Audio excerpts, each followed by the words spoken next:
evening. Good evening. Good How's evening, everyone good evening, doing? good evening. All of a sudden, it's warm in here. It is. I told you these damn things is hot. Right, it's hot. Damn things is How hot. do women wear these all day? Lord, I was like, so this is a little $5 joint from Shoppers World. Listen, it don't make a difference where it is. She got a little temperature on her. She comfortable.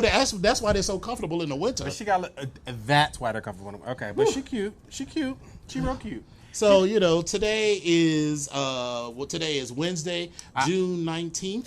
Yes, I was like, it's also Juneteenth. yes. Which so is happy Juneteenth. Happy Juneteenth, which is why we are wearing our African-inspired muumuu / army look, and Because you got to be vigilant. it's right. Stay vigilant Power to the people. and stay vigilant. Right. I'm just saying. You always got to be ready. You then- listen, wait, you listen. ain't got to get ready if when you you stay stay ready. ready. There you go. And then underneath this is the other stuff where it's telling you, you just put your finger in your ass and grab it. Right. All that type Bam. of stuff. Right. So. And today, in honor of Black Music Month, we're going to be talking about our favorite gospel tunes. So that's why we started off with "Work It Out" by. Let me explain I forget something to who you. that is by. Let me explain something to you about that song. Sure. Yes. And C.G. Haynes. Yes. C.G. Hayes. Yes. But let me explain something to you. The first time I heard that song was actually at a club where there was. you know how they know. Listen. You know the gays love to throw a good Gays would throw a gospel good gospel song at you, but it or was a Martin Luther King speech over a gospel over top of a a house track. beat. but this drag queen was performing down. Yes. And all I know is I couldn't even stop looking at her because I was just so engrossed in the music. I was like, I felt like, did everybody ever see that movie Steve Martin that was in called The Jerk? Yes. Remember when he was like, Mama, I could dance. Right. Like I was just like, yes. Yes. It was amazing. I think Yes, some of the you just best music feel it. I've ever heard, I've heard in the clubs with the gays, just period. Like it's amazing because it promotes such an area of freedom and movement Mm-hmm. and dance and joy, and everybody comes into a gay club when the music is right and their spirit is set free. And every Yes. time, that's one of the things that I miss about when I was younger, going into the clubs, because the music would just set my spirit free all the time. Yeah, I don't really feel that as much. I don't- anymore. yeah, I don't Maybe feel it I'm as much. maybe more. I'm thinking. I'm usually thinking two things. Girl, but my feet hurt. And two, child, where we gonna go to Denny's? Well, so Denny's is always on the menu. Let's be clear about that. But the music just. I mean, there is. It's Cedric. different. I mean, there is no Delta. There is no Cedric. Right. There is no even the other DJ. What was his Rodney at the Mill? So it was DJ Rodney. DJ Rodney was one, but there's another one. Starts with a C. Crap. Him. Yeah, Yes. Cameron. Yes. Cameron. Yeah, was at the Mill. they just turned it out. The old days of even Wesley. What at was the spot that had um, like 1,700 rooms, and then it was right next to the next to the where- edge. So, yeah, even Wesley would turn it out at the at tracks and also at the at the edge, and then also he would play at some other random spots. He would play some of the balls that I would go to. Like Wesley would get down. Cedric again.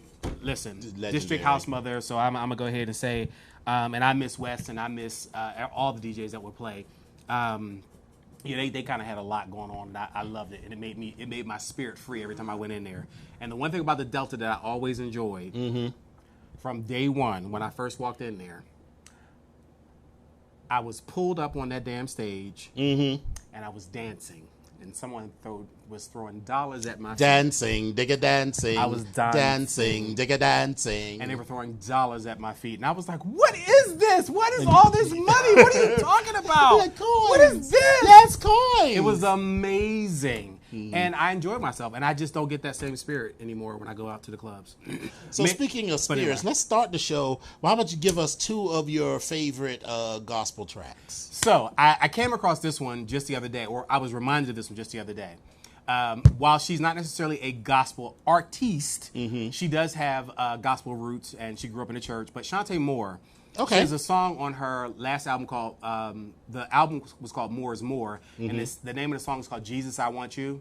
And now, so this is a combination for me. I love Shantae Moore, and I love her range, and I love her voice, I love her passion, and she does all that in the song, and there's a message inside of it as well. So I enjoy that. And then, more traditionally, I hated these people when I were younger. when I was younger, but I'm gonna say as I've gotten older, I've gotten appreciation for them, especially after meeting them, or one of them at least. The Clark Sisters. Oh, okay. Is My Living in Vain? Baby, it is the most droll, dragged out. Is my living in vain? But baby, that's like a 47-minute song. It is. And listen, but it's amazing. So those are two of my two favorites of mine. What about it for you? All right, so the first one is by the New York Mass Choir. It's called My Soul Says Yes. And it's... Have you heard this? Maybe we'll listen to it later. But we'll definitely listen to it on our trip to Atlanta. You know, we need some good gospel music to, keep the road safe for us. But the first time I heard that song was, when I was in college. I belonged to the choir at Flipper Chapel AME. You was a part of the choir? I was a part of the choir, honey. You was a choir boy? I was a fag in the choir. Shocker. You was the head tambourine shaker? No, I actually had, I had a really good voice, but then I had strep throat a couple of times. Wow. Maybe that's my problem. And so, like, after I got out of college, I had strep throat a couple of times, and I started getting this thing where I just had that cough. Mm-hmm. Starting, like, when I got back from college, every winter I developed this cough, and over time I noticed that I couldn't hit the notes like I used to. Listen, I was never... You was hitting whistle notes and stuff? No, girl. I was. Look at you. I could do a musical prodigy. I could do a cute alto when I needed to. I mean, I was a tenor. Okay. But I mean, when I needed to, I could sit in with the altos and I could hit the strong alto notes, and occasionally I could hit a soprano note. I mean, even though this has always been the natural level of my voice, I had a range. I mean, I was good enough to, in the 7th grade, where I auditioned for the chorus and performed at the Kennedy Center. But I was no Luther Vandross. Listen, girls, listen, because bitch, we will be having this conversation entirely differently. We will be having this conversation from the.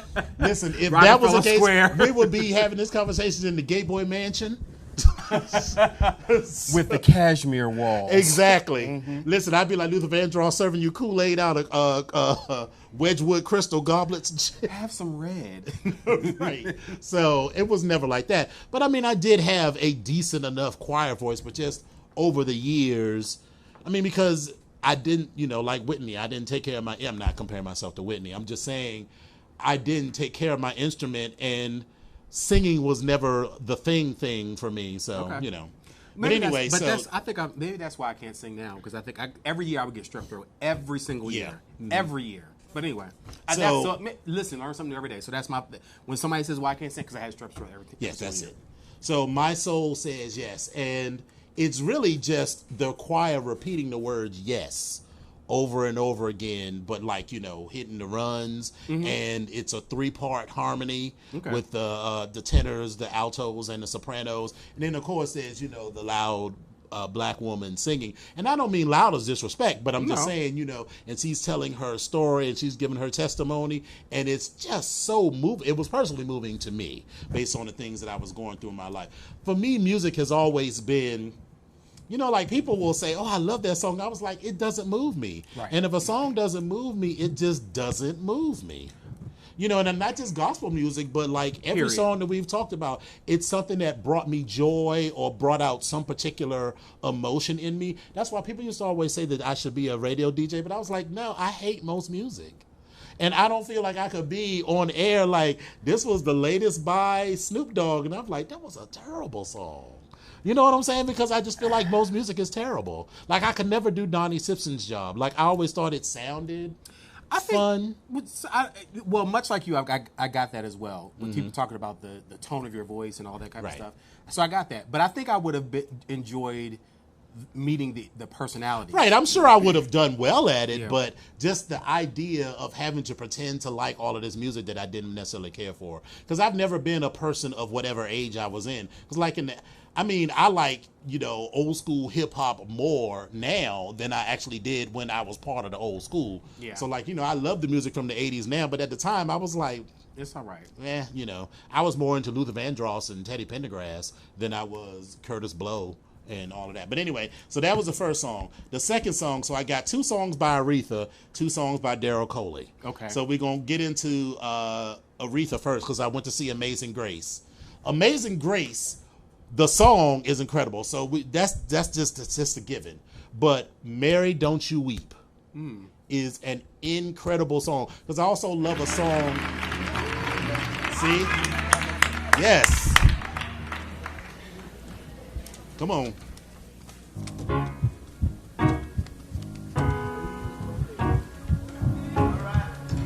Come on, you know the words. Oh, Mary. Mary. Mary. And Claire Ward sitting in the back like, I am here. Y'all not paying me. I sang this song first. Let me tell you. So Claire Ward walked in, and we'll move on from this. But Claire Ward walked in because this was filmed over 2 days, right? Okay. So the first day, they did most of the songs twice. So that's why some of the songs just like sounds just a tiny bit different because they're sort of mixed together. Okay. So Claire Ward was not there the first day. They called Claire Ward the second day, and she walked in like everybody was supposed to be like. They was like, please sit down so we can get the... Please. So we can, oh my God, Clara, please sit down. Please sit down. Yeah, thank you. And apparently, what I gathered from this was that Clara used to sing this song, Mary Don't You Weep, all the time. But well, Aretha... Aretha touches it, it's over. Exactly. Yeah. She slayed it. And at first, Clara's eye was like twitching. And that wig was like... But you can't be mad at Mary Don't You Weep. It just brings something out in your spirit. That's true. So so how was your week? My week was actually pretty good. It was the actual birthday. That's right. yes, Where did y'all go? Y'all went to have big fun in Busch Gardens, and none of us were invited. Let me clarify. I actually wasn't planning on going anywhere for my birthday. Howsoever, I got a call from one of our brothers because his birthday was the day before mine. And he organized after his husband asked him what he wanted to do and where he wanted to go. He decided to include both the birthday people. One of them was not available, and I was available. And I said, I'm not doing anything else. Okay, all right. So why not? Okay, and you that's didn't how we think want to invite none of your other friends too. Okay, no, it's fine though. It's fine. It's fine. So that was how we wanted. Actually, yes, we did. We Orion came with us. Oh. Okay. All right. But we managed to have a good time. It was not the same without you. But we also know that we're coming back in August, so that's a whole different. That's a whole different thing. Did you get a ticket? I did. Groupon. Well, actually, so we're going to go up on Friday night and stay until Sunday. But one of my birthday gifts, I was gifted a season pass. Oh, that's cute. And so it covers that. So I was like, okay. So I was all in. I put $1 in on that season pass, by the way. I appreciate it. Thank you so much. I appreciate it. And so it was a good weekend. It was something different because listen, I don't do water at parks. I do not. I feel like Noxeema Jackson. I do not do the bus. I do not do water. So every time you we don't go want it to mess up your hair color? It's not even about that. I think the water is nasty. I think when I go to an amusement park, I always think the water is just nasty. And I think of all the places that I've ever been where at the end of the day, the water should have been blue and it's like gray or black. And it's like, Where you been where the water was black? Listen, you go at some of these places, especially like Great Adventure or But that's why I'm going in the morning. And you know what I mean? So I kind of this right is when the bitch opens. Right. This is what I think about when I think about water in amusement parks, as well as I don't like wet socks and shoes. That just you messes can't my take your socks and shoes off before you get in the water. I'm not getting on no damn water ride to come down a log flume and have it all wet. And I'm so that's why you wear sandals. I'm not doing that. So I normally don't do that, but this was something different for me. So when we decided to go to Water Country, I was like, okay, we had a whole day in Busch Gardens, then we went the next day into Water Country. High maintenance. Listen, I know me, so this is why I don't even be bothered. You know, every time everybody got on the water ride, where was I at? Standing right on the side. Bitch, I do not do water like that. But anyway, Water Country, I will say, was amazing. Okay. And one now, of I've never been to Water Country. Oh my so God! I'm looking forward Listen, to it. the motherfucking Hubba Hubba Highway was everything. Okay. But you put that vest on, and the current just takes you around like it's like the lazy river. You just really? land, Okay. like you just land and it just takes you around. You're like doo doo doo doo doo doo doo. It's only 3.5 feet of water, so you can stand up at any point in time. But it's just okay. moving. That's cute. So it was amazing. So I Because enjoyed I that. always feel like when we go to Busch Gardens, it's like I don't feel like I need a whole day at Busch Gardens. Because all I'm getting on is roller coasters anyway. Right. I feel like if rest we of the go time, if we go Friday, if I go down Friday evening, we get there when the park opens at 10. I'm ready to be out by like 2 or 3, and then we can hit Water Country, and then it's a 3-day pass, so I could go back again Sunday if I want to ride the roller coasters again before we go. And we did that. So we did on the second day after we stayed in the park. We then went back to after we stayed in Water Country, we went back to the amusement park and rode some more rides, and then we left. Like, it was great. I mean, it was, the thing about it is it's so much fun because you're walking around all day and you never realize how much like walking you do. Yeah. And it's amazing. And then also Busch Gardens is a hill. It's in a canyon and a hill. Yeah. That's a lot, but it was fun. It was real fun. You got to have on your comfortable But now shoes. this was the funny thing. So it was the 4 of us get on this water slide thing. So I said, well, is there a weight limit for this? They were like, yeah, the weight limit is 800 pounds. I said, okay. In my mind, I already did the quick calculations. I was like, For all all 4 four? of us are not getting on this thing. All 4 of us are not getting on this. Well, Between me, Orion. Orion, 007, and Gray. That's not 800 pounds. Listen, even if you did 200 pounds each for each one of us, and we already know yeah. that one of them is not 200 pounds, One of these things is not like and the other part of that is everybody else is very close to where we are, so we're over. So it was like we were standing on the big So industrial did scale. just 2 of y'all go at the same? We had to go 2 at a time. Oh, Split up 2 okay. at a time. So all 4 of us couldn't go, which was fine. But and then the other part was I got on this other thing that was a chute where you actually get inside of it. You fold your arms, cross your legs. Yeah, that's a little too claustrophobic for me. Wait, and then they drop the floor. Oh, bitch, no. I'm So out. to me. So you're standing and then the floor drops out? Oh, no, And ma'am. while you're No, in this ma'am. little tomb, they have all you hear is a heartbeat. Boom, boom, boom, boom. Because they're piping this into there. So the woman's like, she's like, are you okay? Are you ready? I was like, I'm trying to get my mind right. She's like, are you okay? Are you ready? I was like, what, girl? Just go and press the button. Are you okay? Yes, I'm okay. Whoosh. When I tell you I held my breath the entire time, because I was trying to get myself together and say, I don't know how much water is going to be in my whole. So by the time I got to the end, I had a headache from holding my breath so damn Right. long. But How it was deep fine. is the water at the end? Because, I can't swim. So, It was like 2 feet, 3 feet. so are you... It was enough to stand up. you So finished? yeah, it was good. Yeah. So when I was in high school, we took our senior class trip to Daytona Beach. And we took 2 day trips. One to Disney World, that was the one time I went on the teacups, and I was like, never again. Oh, spins And around. then the second day, we went to Wet and Wild, which is a water park. And they were like, you go on this slide, and they like, the water's 6 feet deep. And I was like, well, I'm 5'10", so, just 2 feet of water. No, girl. With the drift and everything, that's like 7 feet of water. So I'm in the water drowning, and I'm like, so I go down to the bottom, I bomb back up. I sort of kicked off at the bottom, and I was like, Somebody come get me. I grab some air and go back down and come back up. I was like, you, come get me. Come get my fat ass. So, that whenever I do or see those slides, I always got to ask how deep the water is. Yeah, but the water was enough to keep you moving on top of it, and at the end of the pool, it was probably maybe up to your knee. Oh, okay. Because again, some of them are so high that they have to be deep enough in order for you to have a you larger come down and splash level down. out, Okay. and level out at the end, so it's still water. Oh, in there. because so Yeah. you don't go. You don't go This into a one you pool. went sort of straight down, so you sort of. Well, even there had that to be one- enough water. There had to be enough water for when you came straight down for you to essentially dive into the pool without hitting your head or your feet on the bottom. Well, this one did the same thing. It came straight down, but then it curved out. Yeah, So this it- one it didn't was- curve. This yeah. one said went straight down. It had a curve, but the curve was like shoot and then out. No, this one was a long curve. It was Oh, okay. steep, but it was curved. But Well, it was then great. I might be able to do that one. So yeah, it was 'Cause listen, listen, it was funny. It was funny. It was very funny. I'm gonna have an oxygen tank just in case. Yeah, but it was good. So, but other than that, the week was good. Work was good. One of my coworkers today, I don't think she watches the show, but if she does, I want to say, I hope you're doing well. I got to work this morning, and she was having a medical issue, and they wound up calling the ambulance and coming to pick her up. And my boss texted me afterwards and said that, you know, she said she's okay, she's at home, she's resting.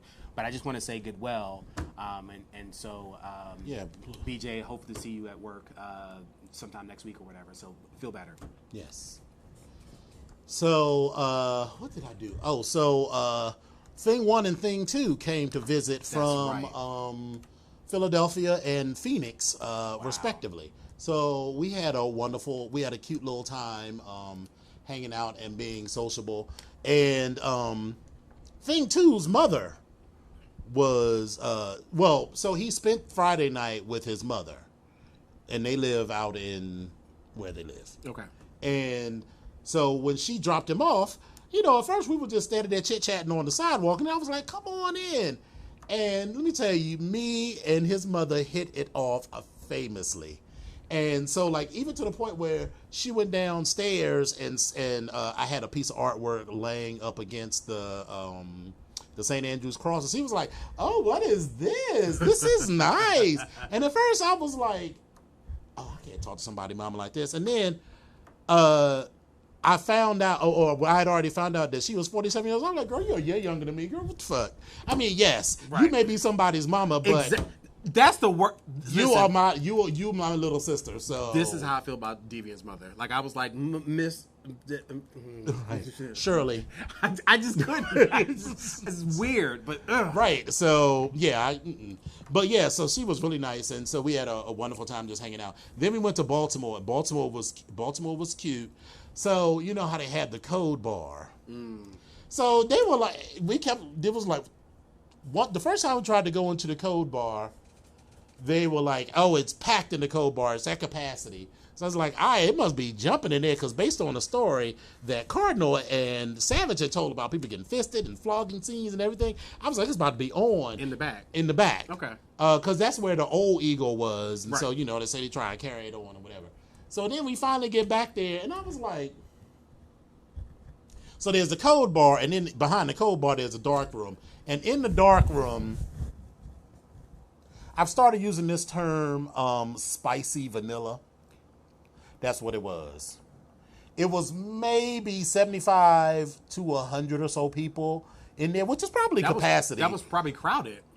So the room is probably in about that room. twice the size of this, but with like 100 people there, but they were not all carrying on. Okay. Wow. 75 to 80% of those people, Were carrying. more like 85% of those, no, not carrying on, they were standing around. Oh. So most of the people were standing around. One, person was getting banged out by somebody in the corner. There was, the dick sucking corner. But most of the people were just standing around. So I was like, Do something. after a while, I was like, I'm over this, because the fuck. I can do this in a bar. Right. So, but it was cute. Then on the way out, I am in the parking space, right? I'm pulling out. This chick with no headlights is coming out of that parking lot where the gas station is. She sees me, she stops. So I keep going, and then she keeps going, and then the bitch sideswipes me. Are you serious? Like she's turning into my lane, and so her car sort of hits mine. And I get out, I look at my car, and I was like, just get the fuck back in your car. Just get the fuck back in your car.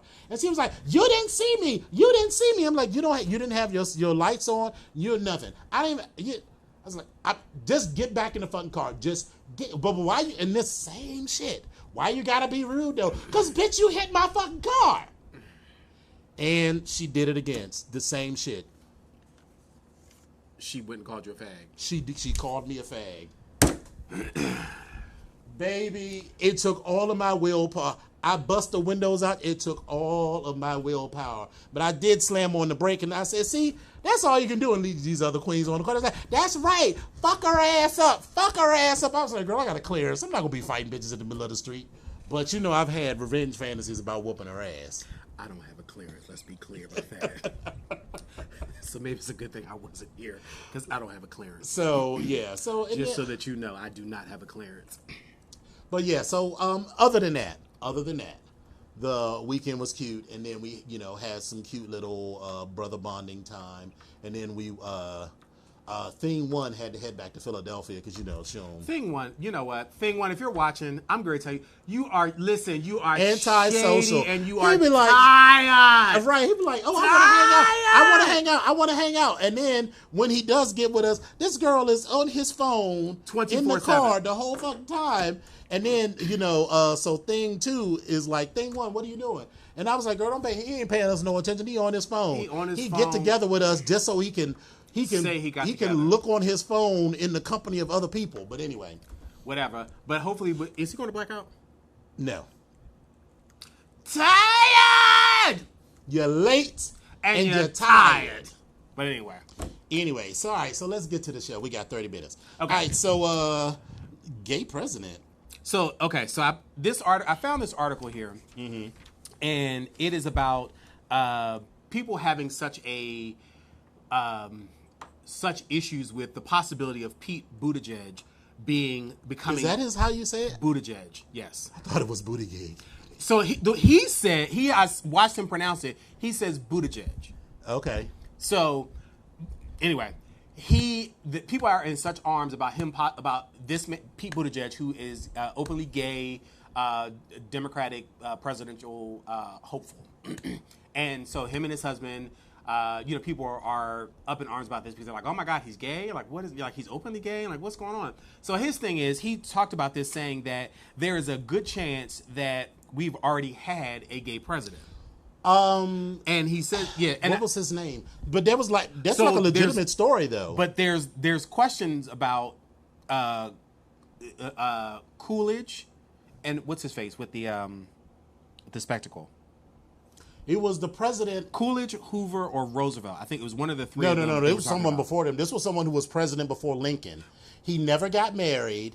He before he became president, before he became a senator. I'm not talking about Lincoln, but whoever it was, sometime before Lincoln, he never got married. He had a roommate that he lived with until he, all while he was, a state representative and became a senator and whatever. And it was only once he became president that they weren't roommates anymore. And letters that they exchanged between them were very, it wasn't like, I'm gonna suck your dick intimate, but it was very intimate even for an era where, sort of male on male affection was more accepted. So, and there was actually whispers about him being a homosexual. So, and again, this is the whole point of what Pete was actually saying.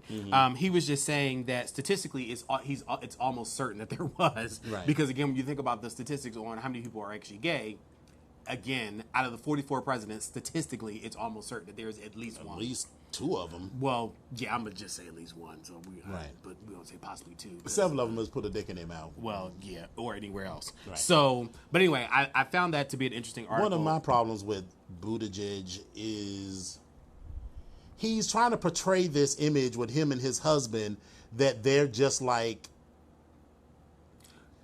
it's very white Christian.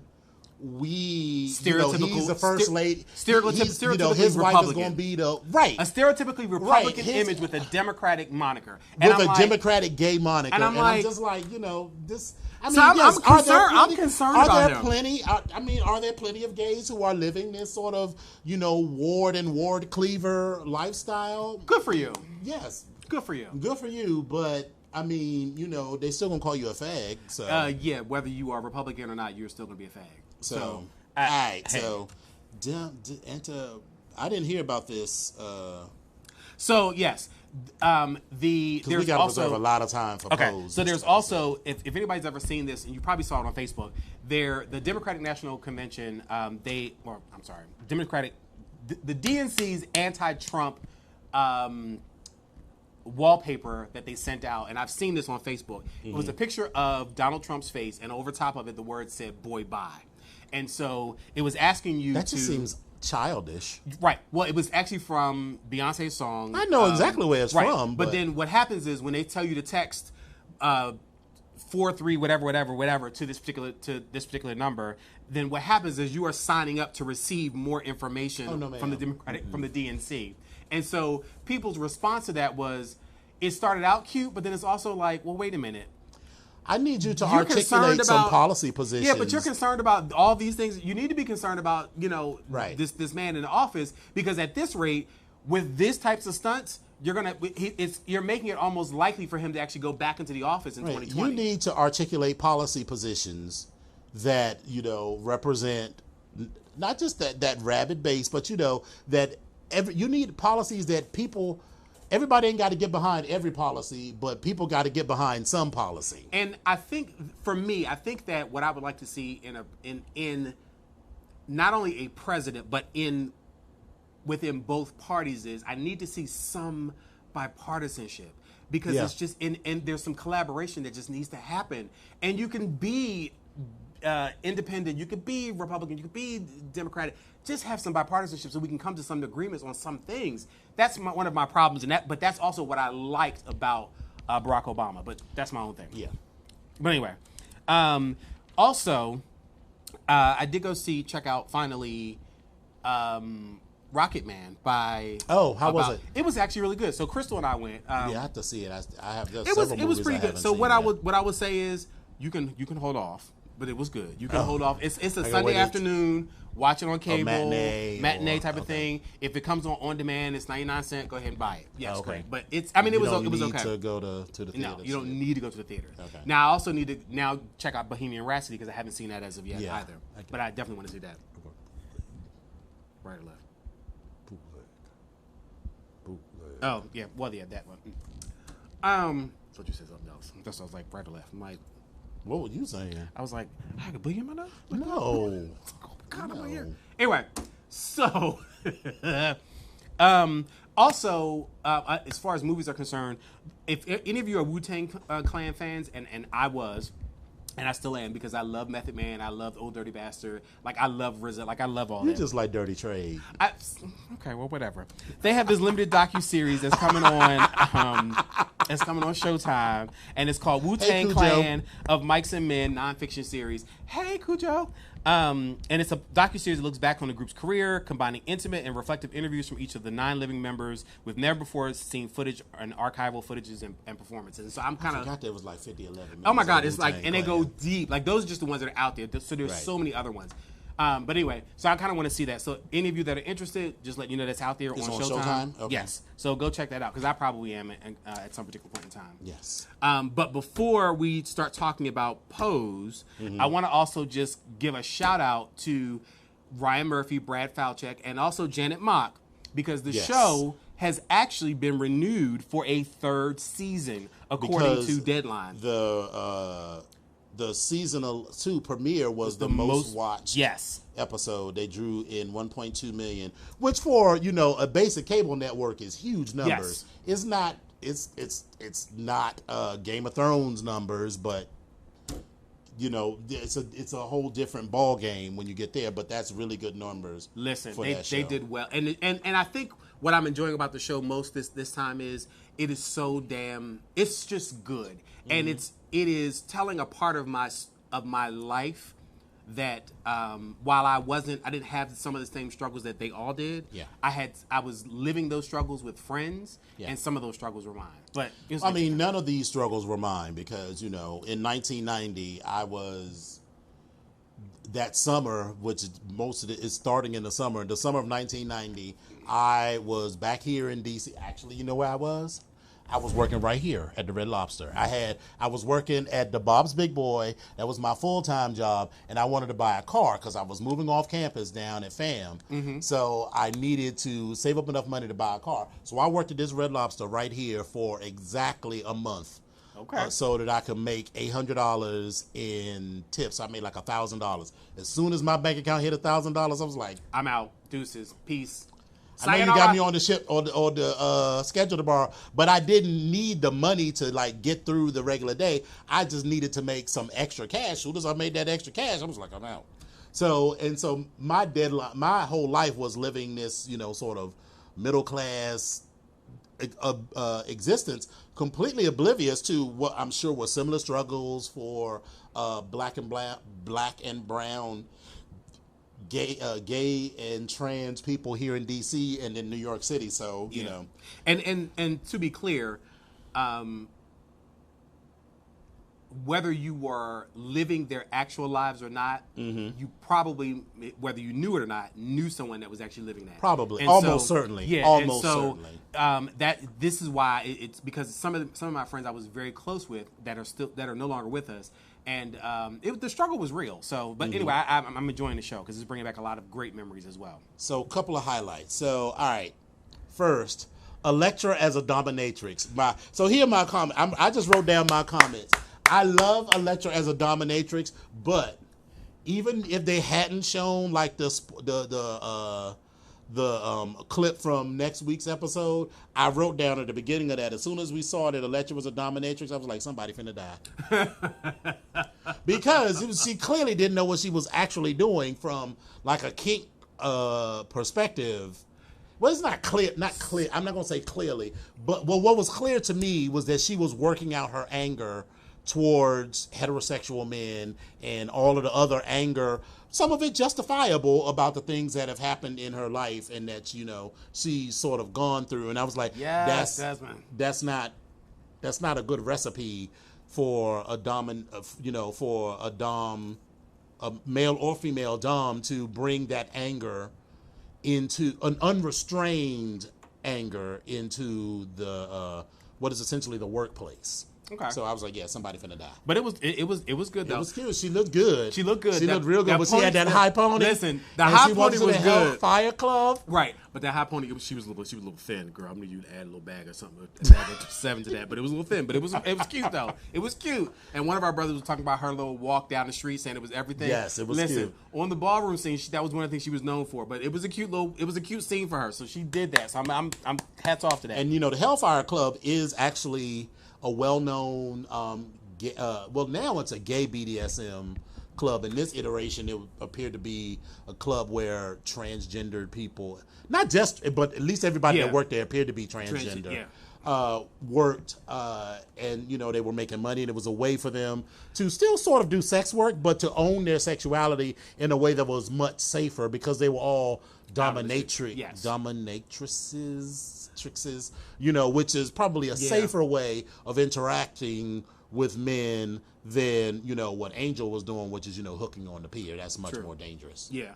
So Candy Ferocity's stand-up skirt, it was cute. I wasn't as slayed by it as they pretended to be there. I mean, it was definitely cute, but I wasn't slayed by it. So that wasn't Candy. That was Lulu. Which one is Candy? Candy is the black one. Okay. Yeah. So Lulu. It was cute. Yeah. And her titties was up and presenting. Yes, God. And she looked lovely. Yes, but God. I thought it was a cute effect, you know, to sort of unzip and then, you know, walk out. It was cute, but it wasn't. But listen, I wasn't like gagged. No, I wasn't gagging. But listen, shout out to Miss Candy, because listen, Candy reminds me of somebody, and one of my viewers is on here watching, and you'll know exactly what I'm talking about. Candy reminds me of a legend in the Philadelphia area that was always known for walking around with a hammer in her bag. Right. So this is why I'm getting complete life. There's this. You can't call her name? I can. She's deceased. But there's this transgender woman that was rumored or alleged to be doing a lot of illegal silicone injections on people as well. Her name was Kelly Harper. Okay. Kelly Harper was, at one point, she was beautiful. The House of Harper? No, she was. I forgot what she was actually in. Your filler has settled nicely. Also, all of this is filler then. I hate you. Knew it. I knew it. I hate you.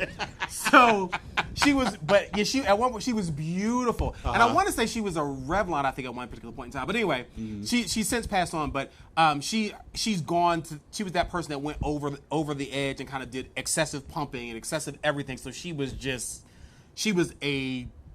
At one point, I've heard somebody refer to her as a science project before she died, because that's how much pumping she had done to her body and her face and everything else. But this hoe, in the best of, most affectionate term, would carry a hammer in broad daylight on the L train with a hammer and be like, bitch, What bitch? What? So Miss Candy, this hammer, I'm gonna give a shout out because But you bringing it back I hope for me. Kelly knew how to use her hammer no. better than Kelly Candy done did. Kelly 'Cause fucks Candy the don't bitch know how up. to use that hammer because, listen, here is your arm. Here is the hammer. Electra does have a longer reach, Yeah.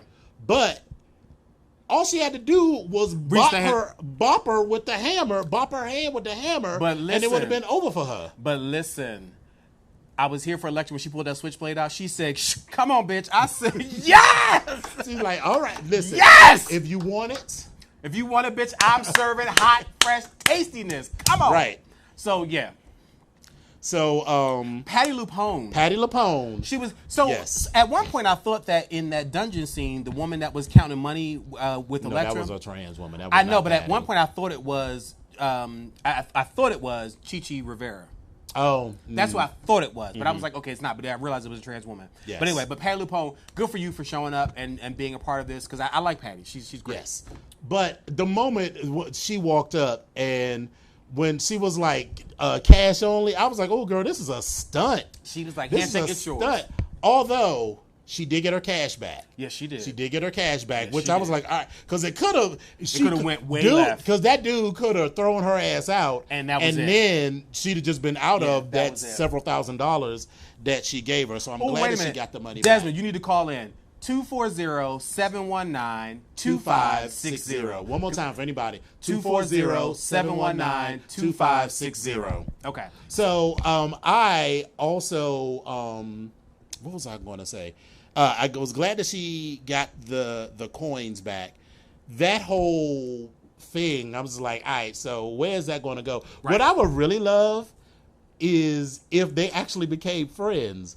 I Like would- she I saw hope- something. yeah, I hope that like Patty happens. LuPone's character sees something in her. I hope and that she's that like, you happens. know what? So she was like a Karen Walker. She's like, you know Yes. what?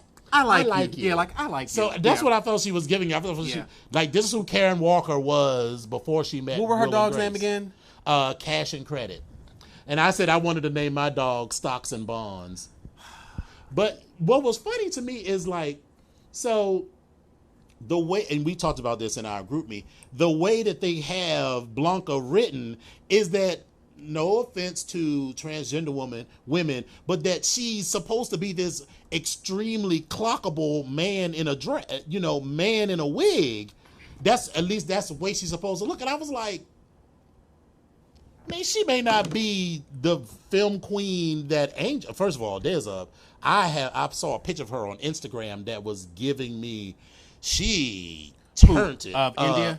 No, MJ Rodriguez. Oh, listen. That turned it. Don't today. get it twisted. But I mean, I just saw it today after we had this conversation. But it's just funny to me that they keep writing her and giving her and other characters these lines where Blanca's character is supposed to be this completely clockable transgender woman versus Angel, who was completely unclockable. And I was like, if you stand them side by side, you wouldn't necessarily know. And I'm not saying that is the goal of transitioning to look the most like a woman, but it's just I get what they're trying to do, and they just happen to find a woman who is beautiful. Uh-oh, we got a caller. We have a caller. We have a caller. But so this kind of brings me to something I want to bring up. Hello, caller. Caller, are you there? Hi, this is Desmond calling from Philly. Hey, what's going on, Desmond? Desmond What's REV, going on? what's going on, boo? ain't much. How are you? I'm good. So we were getting I ready to... can't watch the show. I had to cut off the show so I can call. I'm like, All right, well, no problem. Listen, but you on the show, so you're now part of history now. That's what you're going to do. That's what you're going to Okay, do. wonderful. All right, so we were getting ready to get to this part about, or we were just talking about how... Clockable or not. And so, of course, one of the first people that comes to my mind was our good girlfriend, Miss Naima. Wow. Right. So... I'm assuming she was completely unclockable. Miss Naima was absolutely drop dead gorgeous. Mm-hmm. She was the most listen, I love it. She was the most bangy babe on the block. Mm-hmm. Reebok, high top Reeboks and finger waves. Come through, Desmond. Give us a description, please. That was my aim. It was your Banji realness. That was your ghetto girl. She did not carry or relate herself into... The difference with Naima is, even though she introduced me into ballroom, Naima had two complete different separate lives. Outside of ballroom, she considered herself a woman. Right. Inside the ballroom, she considered herself a femme queen. Right. Now, the difference is, you know, transgender real woman, and she carried herself as a real woman, but a very ghetto woman. You know, very North Philly, comes to school with your ass, one of those type, So girls. Very relatable to my family. right. But So that was my girl. So the question, we were talking about how they portray Electra's character as being clockable. Not Electra. I'm sorry, Blanca's. Blanca's character as being clockable, and Angel's character as being unclockable. And we were talking about how they're casting them that way. But I think that one of the reasons we were talking about this, I think one of the reasons they were doing that is to show also the disparity between those that can pass and those that can't, and how that's an everyday struggle of those men and or women that are trans. I totally agree with that. Back then, opposed to as still now to the day. However, the realer you are in the scene when you're in the transgender world is almost as important as financial gain. The realer transgenders, for whatever, are more respected by other transgenders and the whole gay community, just because they are able to pull it off. Dog baby, speak into the microphone because I can't hear a word you're saying. No, I apologize. That being real, being in the transgender community back then as well as now, the realer you are, the more you're respected by the gay community and the transgender community, mainly because you were able to pull it off. Yeah. The difference between the ball scene then in the 90s opposed to now, a lot of people inspired to transgender, and the thing was to be real and to be able to fit in with everyday society. That was the whole entire goal beyond almost every film queen category until they fast forward to the 90s now, where they're now brought in, but where they've had introduced Vogue, and there's going to be a handful of categories that's more theatrical. True. More than real. So I'm gonna let you go, but I'm gonna bring back this one memory with Miss Naima. We went to Great Adventure, and we stood in front of the water ride. And Miss Naima stood there. Did she give a scene? Miss Naima stood there with a pair of jeans on and a white Cools T-shirt on. And when the water hit, Naima's white T-shirt became a white T-shirt like she was at a beach party. And Naima had these good old jugs that was just pure hormone, and she was walking through the park like, yeah. Wow. Can before I get off the phone, can we hit back on this polls thing? They really brought me to tears in chat. You did mention about how a lot of people that we knew were in that same struggle in the 90s. Can we just go back and visit that that house meeting they had at the dining room table? And the way she brought out the popcorn and the hot sauce? No, when she going into her story of when she was younger and how she was just looking for love, right? And how she equated sex to love, and she knew these men were strangers. The whole thing is she just wanted them to love her, and she knew it was just temporary, but she equated sex to love. And I think that was that actually brought tears to me, because in this community then and still now, yes, I don't know where it mixes in the sexual community that sex and love, they blend, and I'm glad they pointed that out. Yeah. Because, a lot of us out here, they face that every day. I think that's one of the reasons why casual sex is so more accepted by homosexuals than heterosexuals, because of that equation. Listen. Did y'all get that from there? No, I definitely did. And I thought that played heavily into Damon's decision to break up with Ricky, because I think he felt like he said, he was losing himself in this relationship, and he was trying to replace the love of his mother, of his father, all of the things that he was missing in this man, and he was becoming way too wrapped up, way too young over this kid. And he was like, you know what? Yeah, you probably slept with old boy, which I don't know if he did or not. I think he did. I think he did too. But it was like, I'm too young to be this wrapped up in one person, which I felt like was a very mature It was decision. very, very, very mature. And I think we. This all, is keep it cute. He realized he was way dickmatized. Well, he was super dickmatized, and he was like, "Bitch, I am too dickmatized." I mean, it's one thing to like the dick, but it's another thing to just be like, "Listen, Ricky was, Damon was on the cusp of being that bitch to show up at every Al B. Sure concert, trying to fight that queen in the back, and he get banned from the concert. They got a picture looking for this bitch at the, Yeah, they're like, don't let him in. right. Listen, Dog Baby, I appreciate you calling. We're going to wrap this show up, so get back off and tune back in. All right, y'all have a great night. I'll see y'all soon. All right, Thank you, thank you, babe. So yeah, all right, so Elektra comes out, House of Wintour, which I was fine with, but when she said Wintour is coming, I was like, It was corny, but you know what? It was corny. So let's put it this way: if there had never been a Game of Thrones, it would have been a cute line. Mm-hmm. And of course, in 1990, even the books hadn't been, or had the books been written? I don't know if the first Song of Fire and Ice had been written. I don't know. Because that book has been out for like forever. I don't know. But I just felt like that was a bit on the nose. So Well, yeah. And the scene, It was a with, big coincidence. It was a coinky dink. Yeah. Um, But that announcement was everything. But listen, when they brought her back and introduced her when she was walking the first category. So first of all, let me back with those up. wings, they're like, those wings ain't got no feathers on it too. Miss Candy, once again. But she did better than you, bitch. But wait, when they brought Miss Elektra back out and her entrance, and she was standing there posed with the leaning down, I said, "Come on, Miss Elektra!" Yes. Yes. She did do it. Her house. Listen. What I loved was how she brought people to the house by bringing them, what was that, a Gifts. Chanel Cartier. gift? Cartier gift. She was like, "I need you, I need you, I need you," And Cubby and Lamar, them shady fags. they was like, "See ya, bye." It was like, "Bye, see ya." I was like, ooh. So let's put it this way. So what is clear now is that they are actually just loyal to Elektra. Period.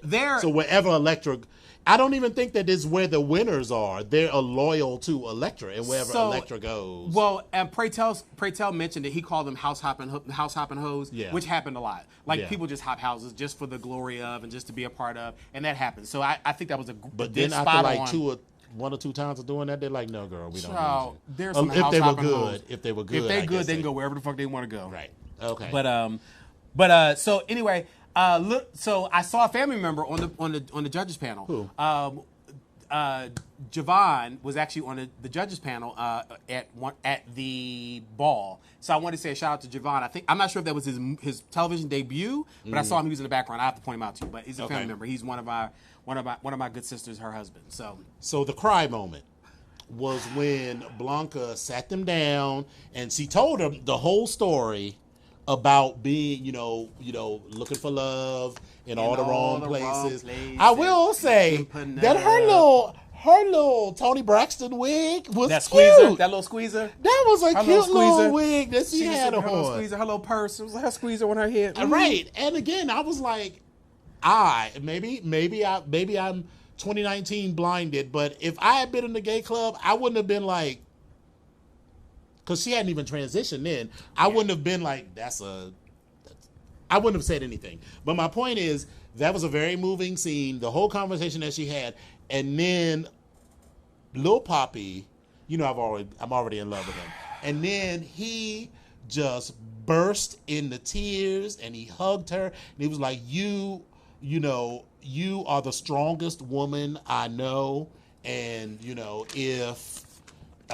he said, I will always ride for you. I will always protect you. Though, you stood up for me when no one else would, and that was the tearjerker moment That of was the when episode. the damn air conditioning, the I filtration know, I was system like, in the house son was of a all bitch. I was jacked like, up. who the fuck Stuff is was all in my cutting eyes. I onions couldn't in understand. this I don't know what the hell It was going all on. dusty in it was this a mess. basement. So I don't know listen, what the fuck it was. you gotta fix that. Yeah. But Lil Poppy was spot on. So Lil Poppy could get it. Yeah, And Lil you know he's Poppy like could. 5'2". Lil Poppy could. And on top of that, I think I've come to realize that we have that in common because I think we've talked about that about Ye. We had that in common, and we didn't. I don't think we've talked about that because I talked about my Asian Peruvian. Yeah, but I keep a hammer. You just know. Let's be clear. We're never going to have that issue. You and I are never going to have that issue because we're just not going to have that issue. And again, my last name is Harper. Let's be clear. From the house of Kelly Harper. I'm just saying. Like I said, all that filler. From the house of Kelly Harper. So we're going to talk about that. All right. So where we at? So the BGK8 show streams live on Wednesdays on VoxWave.com, 8 to 9 p.m. Eastern and 5 to 6 p.m. Pacific. Episodes are available on YouTube every Friday. Search for Vox Power 373 and look for the BGK8 show with Dominion and Epic. Currently, we can host a live audience, and so if you want to come into the studio, please give us a call and let us know. And by the way, if you can't be in our audience, you want to chat with us, please give us a call. The number is 240-719-2560. One more time, 240-719-2560. And so you can reach us and actually get in touch with us and let us know you want to be in the studio audience by, like I said, giving us a call, or you can reach us on Facebook and Instagram as well as Twitter. And you can reach me on Facebook if you search for Epic Onyx. You can reach me on Instagram if you look for I Am Epic Onyx. And you can find me on Twitter at Epic Onyx1. And Dominion, how can they reach you? You can reach me on Twitter and Instagram at Dom Onyx, on Facebook, facebook.com/Dom Onyx, and you can reach me on my website, www.domonyx.com. And I wanted you to hear My Soul Says Yes as we go out.